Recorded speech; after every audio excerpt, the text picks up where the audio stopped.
I've always thought that, even when falling leaves don't come from the same tree, they can still form bonds of kinship when they meet.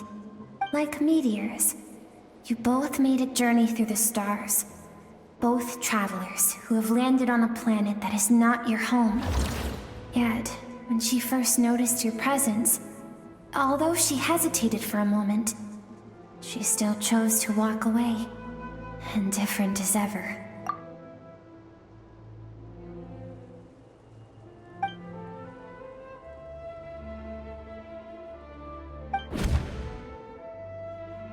Seems like you've answered your own question.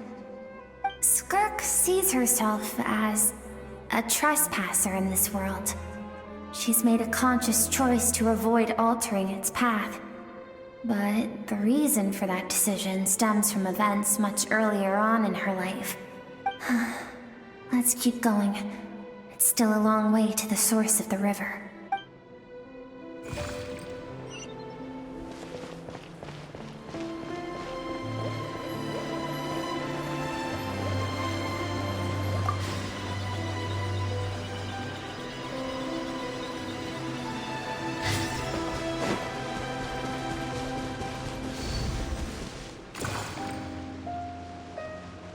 You now have what it takes to wield immense power.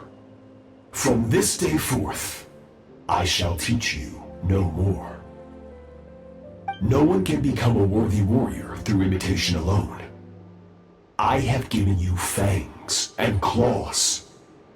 Now, you must learn to hunt. You wish me to travel the world beyond on my own, Master? Indeed. Make new friends.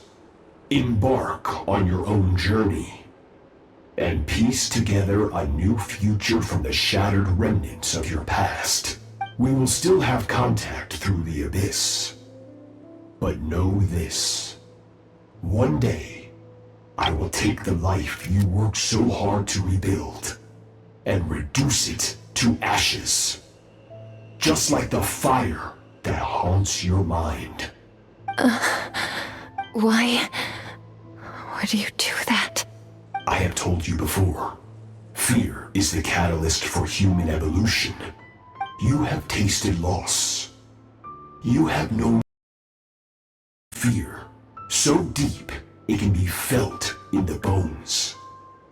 But as living beings, we all have an instinct to detach from that which harms us. And thus pain dampens over time. And the acrid taste of fear becomes but a distant memory. Yet now, I have bestowed upon you the gift of fear eternal. It will drown you in the nightmare of your childhood, or it shall drive you to defeat me, whatever the cost.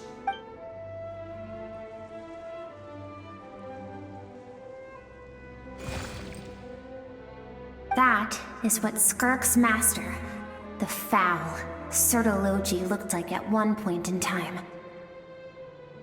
Of course, as a higher being, physical form is a triviality to him. He could appear as a beast, a human, or even a monster that defies description. The form you see him in here, clad in abyssal armor, is the one he usually wears when traveling through the stars.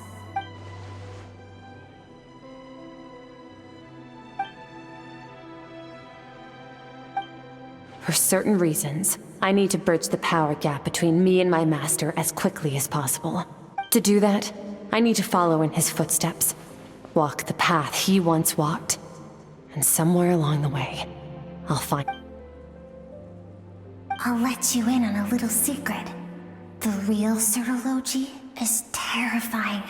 The scope of his power is impossible to understand until you experience it firsthand. It is absolute, the power to crush all things. Shall we keep going? Let's see. We're about halfway there.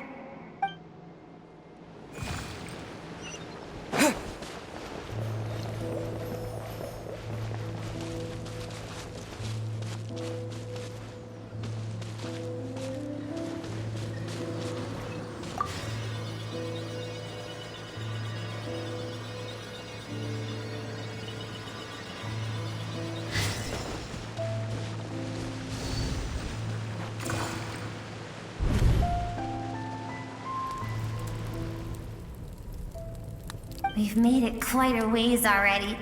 This is Skirk, when she first began training under Sertalodi. I have set your broken wrist. Tomorrow, you're to train twice as hard.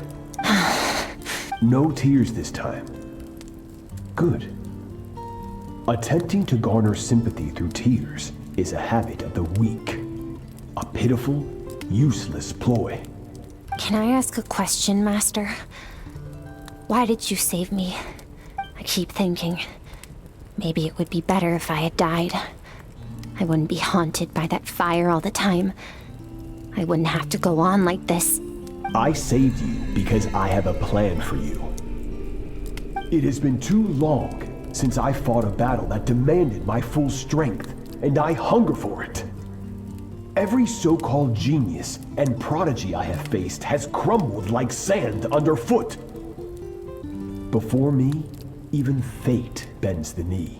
So, I will teach you everything I know. Train you by whatever means necessary, in the hope that one day, you might surprise me. But I don't want to draw my sword against you, Master. What you want matters little. Among the boundless sea of stars, the cries of the weak are but faint murmurs that disappear into the void. Yes, Master. From that day forward, all she knew was grueling training, emptiness, and fatigue. After some time, her talent bloomed, and she gained control over her emotions, like her master. How should I put it? It was not that human emotion disappeared from her heart, but that reason came to dictate all she was allowed to feel. I suppose it was at this point that she became the Skirk you know today.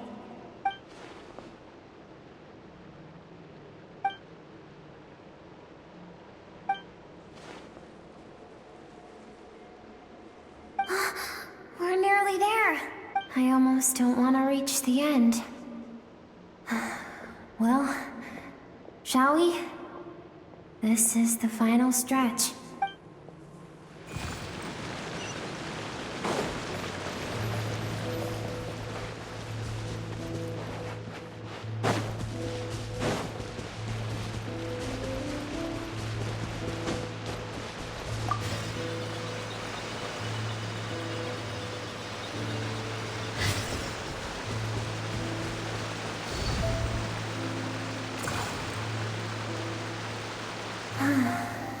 These are Skirk's happiest memories. What a simple and carefree time it was. Wisps of clouds dotted the sky. The sun bathed everything in golden light. And when song filled the air, not even the shyest of flowers could resist swaying along. This is Skirk's homeland. She was so curious about everything as a child. Always skipping school to go exploring instead. There was so much to discover. The treasures at the bottom of the sea. The secrets beyond the stars. And that merchant ship packed with adults wearing those strange clothes. Yes, the ship. That was the beginning of the end. It was a spaceship. When it arrived, the people that disembarked wore smiles on their faces and spoke of friendship. They claimed to be merchants from a neighboring planet, looking to establish trade. Skirk's parents, her relatives, her neighbors, everyone welcomed the newcomers with open arms and allowed them to explore the planet. To them, the visitors were guests. And no one had any idea of what was to come. Several months later, an army of unknown origin arrived without warning and carried out a ruthless campaign to destroy everything and everyone on the planet. Skirk had skipped school that day, like so many times before, so she was not caught in the immediate wave of destruction. But when she came home that day, Only fire and ruin awaited her. Countless people cried out to her for help. People she knew and loved. Friends and relatives. The little girl who lived next door. The shop owner with the bad leg. The bad-tempered teacher she had made fun of just that morning. Their lives were discarded like worthless trash as the fire consumed one life after another. Skirk was helpless. All she could do was run. And so she did. She kept running until an unexpected figure crossed her path. If Sertology hadn't been there in that moment, the fire would have claimed her life too. And there she would have remained, left to rot in the scorched earth, with no answer as to why any of this was happening. Because she and her people were seen as a threat. As the initial merchant ship explored the planet, they discovered that it hadn't always had the condition to support life. Yet there was evidence of human activity, even during the periods of extreme heat or cold in the past. Further research revealed that, over time, the people of this planet had evolved the ability to adapt to any type of environment or energy source. For that reason, the outsiders viewed them as a potential threat, and decided to eliminate them before the threat could rear its head. And so, the army was called, and the so-called danger was wiped from the face of the planet. Senseless, isn't it? Deemed a threat because of a gift. If those with power get to decide good and evil, then all you can trust in is the sword in your hand. And no one wants to relive their most painful moments. Skirk is waiting over there. For both of us. Let's go to her. It's time to fulfill my purpose.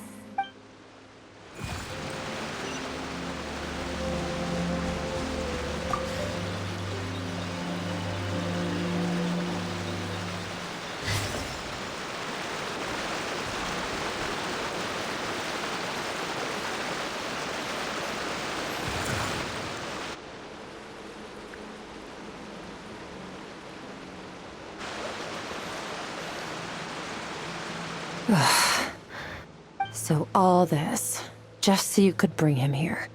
I have things to say to you. Well, to me. I want someone to witness our reconciliation, even if it takes an argument to get there. And he is the best choice in this moment. Her suppressed emotional self. The version of herself she keeps locked in the recesses of her mind. All those rejected impulses. Those discarded aspects of your past selves. I am who you used to be. Someone you have refused to face for too long. You're wrong. I've faced you all along. Your existence makes me weak. Don't forget, it was a penchant for goodness over reason that doomed our homeland in the first place. Even so, learning to strip yourself of your so-called weaknesses. Emotions like kindness and empathy, and what makes you any different from the ruthless soldiers who slaughtered our people? The difference is that I'm doing what is right, what is necessary. I allow you to exist, but with limited freedom. That is the greatest kindness I can offer. I have shouldered everything you couldn't carry. I rose above the numbness and emptiness, and it was cold. That is the problem. I want to shoulder those things together.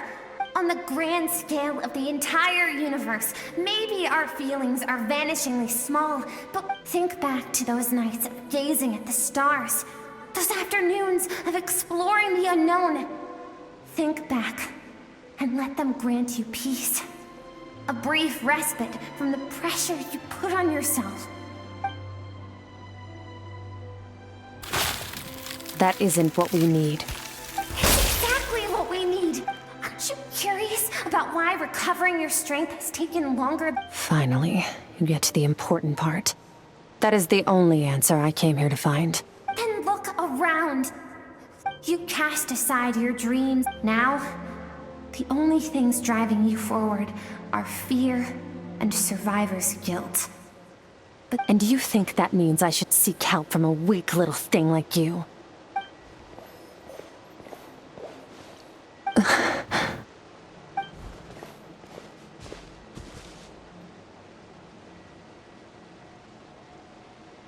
Thank you for saying that. I knew bringing you here would be the right choice. To be honest, I'm not here to argue with you. This isn't about who's right or wrong. And in fact, I agree that in order to make it through the but what is right at one point in time isn't always right forever. I know that among the voices that haunt you, all those unfulfilled hopes are like knives to the heart. And I don't want you to hurt anymore. So even if you can't accept me, I keep thinking, maybe it would be better if I had died.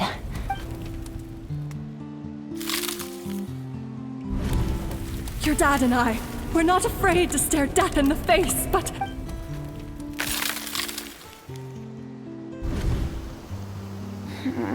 I'm sick of being a kid. There's so many amazing things out there, and I'm ready to see them all.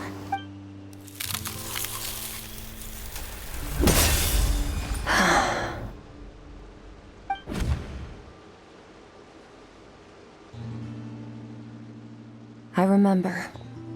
There was a song Mom and Dad always sang when we went out to fetch water. Dancing water. The sand along your path is begging for your song, and I am not the dancing water. And you are not the burdensome sand. But if this is your wish, then I will carry you with me until the end. Thank you. I should be thanking you.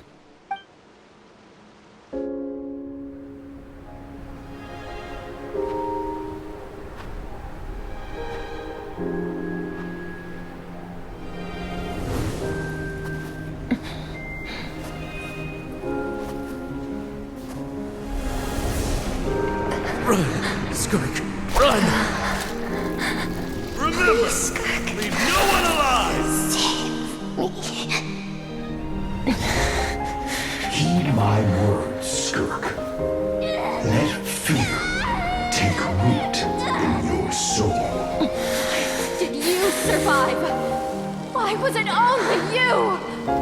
Skirk, did you become a positive light in this world?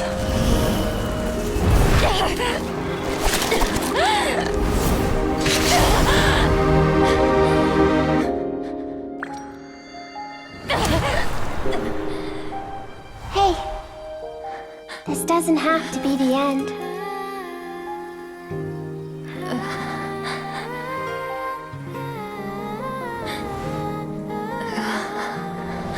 Life is a gift. Don't let darkness claim it.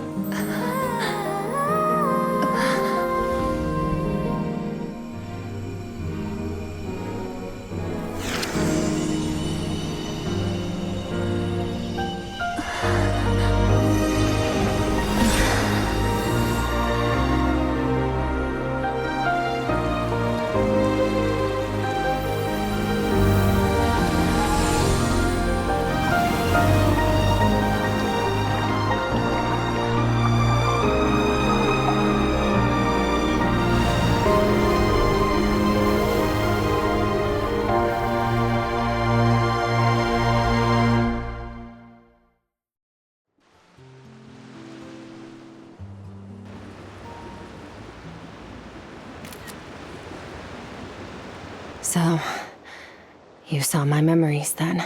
I once asked my master if survival of the strongest was the law of the universe. He said no.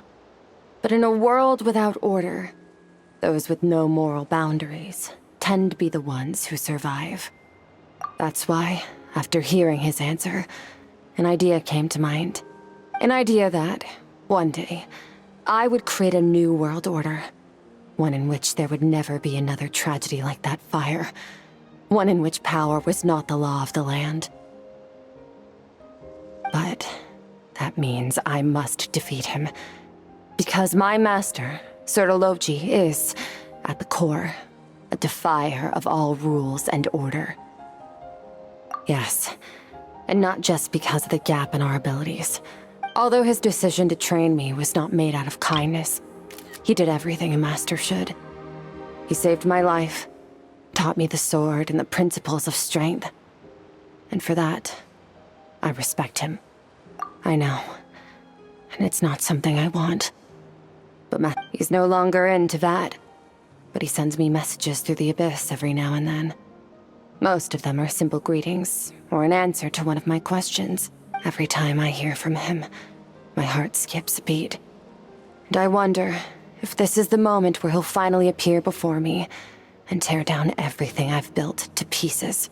Maybe that means I do live in eternal fear, just like he said. Yes, I respect him, but I'm also afraid of him. And for that reason, the pursuit of strength consumes every moment of my life. I don't know what Master has planned, but I have to be ready. Help me? Why? This isn't your fight.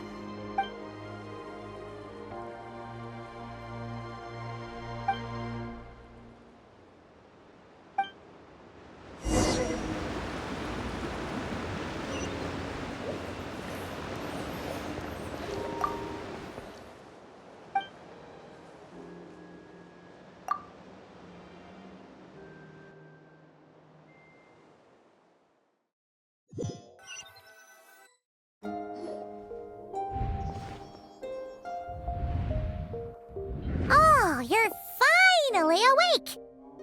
Honestly, Paimon was gone for like 2 seconds and then she comes back and finds you both unconscious? Oh, you scared Paimon half to death! You're both okay, right? What does it look like?